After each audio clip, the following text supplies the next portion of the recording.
Bener deh, di dalam bernegara paling empet kalau pejabat negaranya hanya memfokuskan ekonomi doang otaknya. Namun hasilnya malah berantakan, ekonominya turun. Terlepas dari kenyataan ekonomi yang turun, banyak pendapat yang menyatakan bahwa saat ini masalah di Indonesia bukan ekonomi, tetapi karena rendahnya trust atau kepercayaan sesama anak bangsa. Mengapa hal itu terjadi? Karena lemahnya panji negara yang namanya Hankam, pertahanan dan keamanan. Sangat difahami karena saat ini banyak pejabat negara yang memang tidak pernah mengikuti bela negara Lemhanas atau memiliki pengetahuan bela negara lainnya atau mungkin sudah lupa pelajaran P4 dulu. Misalnya kita mengatakan bahwa hati-hati mendekatkan Indonesia dengan komunis Tiongkok. Kita tidak mengatakan tidak boleh berbisnis dengan Tiongkok, tetapi hati-hati.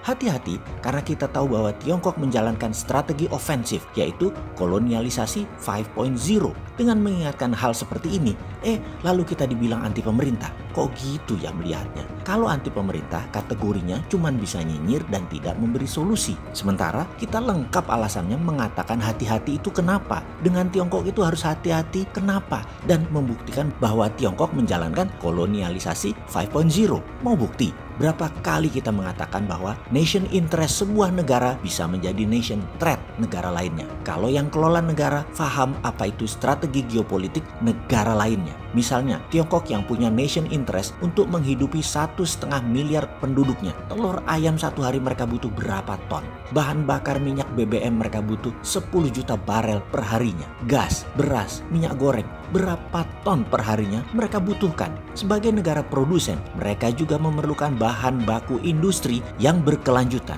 Dan strategi bernegaranya disusun rapi sejak 40 tahun yang lalu. Inilah nation interest Tiongkok yang bisa menjadi ancaman nasional negara lain termasuk Indonesia kalau sadar bernegara. Kita review mundur sebentar pelajaran bernegaranya. Dulu Indonesia punya Repelita, rencana pembangunan 5 tahun. Mulai dari ketahanan pangan hingga membangun industri dalam 6 Repelita. Repelita adalah pengejauhan tahan dari GBHN, garis besar haluan negara. Ketika demokrasi ala Amerika masuk dengan berubah undang-undang 2002, bubrah itu GBHN. GBHN sekarang nggak ada lagi. Sehingga sudah tahun ke-18 saat ini Indonesia bernegara hanya menghabiskan APBN. Berpolitik hanya rebutan APBN. Pejabat hanya membuang APBN bukan untuk hal yang produktif, bukan hal yang menghasilkan nilai tambah. Kebijakan bernegara jadi mengikuti GBHN negara lain, seperti mengikuti strategi Tiongkok misalnya yang menjalankan protokol kolonialisasi 5.0.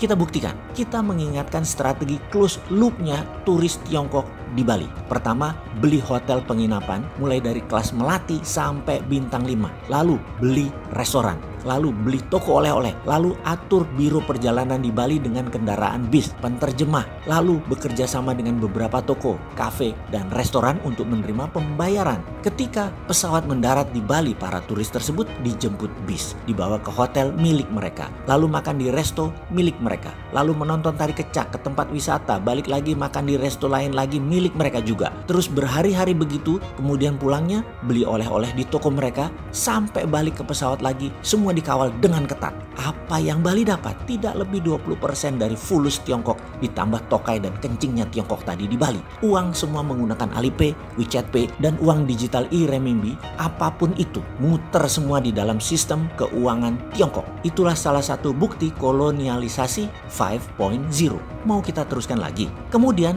di Sulawesi ada kolonialisasi 5.0 lagi, di mana kali ini hubungannya dengan dunia tambang. Nikel yang kalau dari bumi mentah, ornya, bijinya, kandungannya tidak lebih sekitar 1,9%-an. Lalu dilakukan proses smelteran biar kelihatan canggih, padahal hanya membuang impurities atau bahan pengotor yang nggak diperlukan, hingga kadarnya naik dari 1,9 menjadi 25%.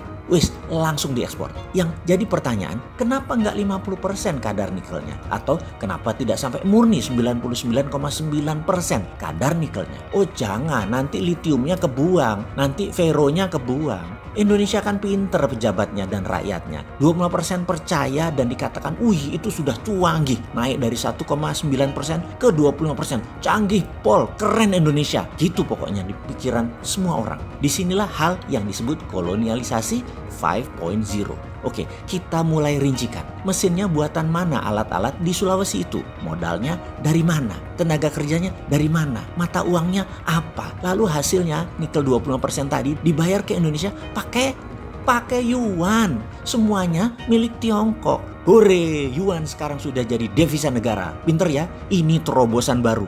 Yuan jadi devisa negara. Hebat. Bener deh. Kalau saya nih Menteri Keuangan, tidak sudi saya dibayar yuan. Kalau dibayar dolar gimana? Nggak sudi juga. Saya minta dibayar pakai emas. Gila aja sekalian. Tetapi ini bentuk lain dari cara nyindir. Karena banyak yang akan berpikir, kalau dibayar pakai emas, emasnya tadi tetap utuh karena bisa jadi underlaying cetak rupiah. Lalu ada lagi yang nanya, lah kalau emas nanti kalau kita mau beli impor minyak BBM dari Timur Tengah, mereka minta dibayar dolar. Kita nggak punya dolar, bagaimana?